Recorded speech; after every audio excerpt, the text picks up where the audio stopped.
رسول اللہ صلی اللہ علیہ وآلہ وسلم نے فرمایا ان لقتل الحسین حرارة فی قلوب المؤمنین لا تبردوا ابدا، بے شک قتل امام حسین مومنین کے قلب کی ایک ایسی حرارت ہے جسے کبھی کوئی ٹھنڈا نہیں کر سکتا، اور اس حدیث کی بہترین دلیل 40 امام حسین ہے۔ نحمدہ ونصلی علی رسولہ الکریم وآلہ الطیبین الطاہرین المعصومین المظلومین، اما بعد فقط قال اللہ تبارک و تعالی فی کتابہ المبین بسم اللہ الرحمن الرحیم وما خلقت الجن والانس الا لیعبدون۔ ناظرین گرامی قدر، پروردگار عالم نے اعلان کیا ہے کہ جنات اور انسان کو خلق نہیں کیا گیا ہے مگر وہ رب کی بندگی کریں۔ دو چیزوں کا ذکر ہے، ایک ہے خلقت، اور خلقت کو حصر کیا گیا ہے صرف اور صرف عبادت میں، کہ انسان کو پروردگار عالم نے بنایا،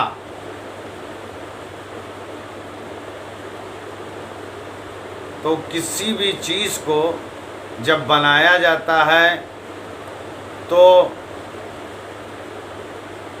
اس چیز سے تقاضا کیا جاتا ہے کہ وہ ضرورتوں کو پورا کرے۔ پروردگار عالم نے بنایا صرف نہیں ہے بلکہ خلق کیا ہے، اور خلق کس لیے کیا ہے؟ تاکہ انسان رب کی بندگی کرے۔ انسان پروردگار عالم کی سب سے بہترین مخلوق ہے۔ تمام مخلوقات میں اگر دیکھا جائے تو اس انسان کو اشرف مخلوق بنایا گیا ہے۔ جب اشرف مخلوق انسان ہے تو اس کے اوپر ذمہ داریاں بھی زیادہ ہیں، اس کی رسپانسبلٹی بھی زیادہ ہے، اور اس کو تمام تقاضوں کو پورا کرنا ہے۔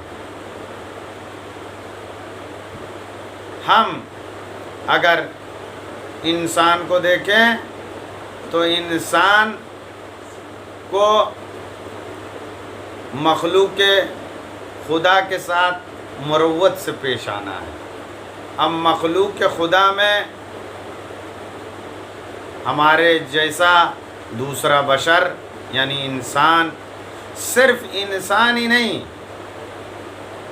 حیوان، جانور، چرند، پرند، تمام چیزوں کی ذمہ داری رب کریم نے اس انسان پر عائد کی ہوئی ہے۔ اب آپ غور کریں تو اگر کوئی انسان زندگی بسر کر رہا ہے تو اب اس انسان کی ذمہ داری ہے کہ وہ اپنے جیسے دوسرے انسان کا خیال رکھے، پڑوسی کا خیال رکھے، نادار کا خیال رکھے، مجبور کا خیال رکھے،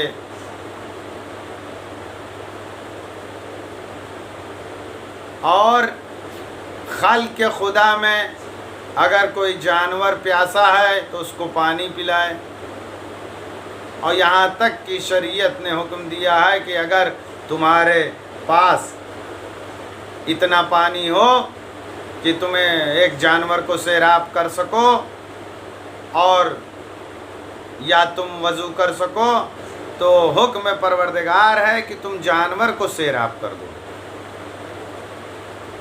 تو آپ غور کریے کہ عبادت کے لیے پیدا کیا گیا ہے، لیکن اب یہ عبادت تبدیل ہو گئی۔ اب عبادت اس جانور کو پانی پلانے میں ہے، یہاں تک کہ شریعت اور حدیث میں آیا ہے کہ حشرات الارض تک کا خیال رکھا جائے۔ اب آپ غور کر لیجئے کہ انسان اشرف مخلوق ہے، لہذا اس کے اوپر ذمہ داریاں بڑھ رہی ہیں۔ خود اپنے جیسے بشر کا خیال رکھنا ہے، حیوانات کا خیال رکھنا ہے، حشرات الارض کا خیال رکھنا ہے، اور یہاں تک کہ حدیث میں آیا ہے کہ اگر کوئی انسان ایک درخت لگاتا ہے اور اس درخت سے اگر حیوان، چرند، پرند، انسان فائدہ اٹھاتے ہیں تو یہ ثواب جاریہ قرار پاتا ہے۔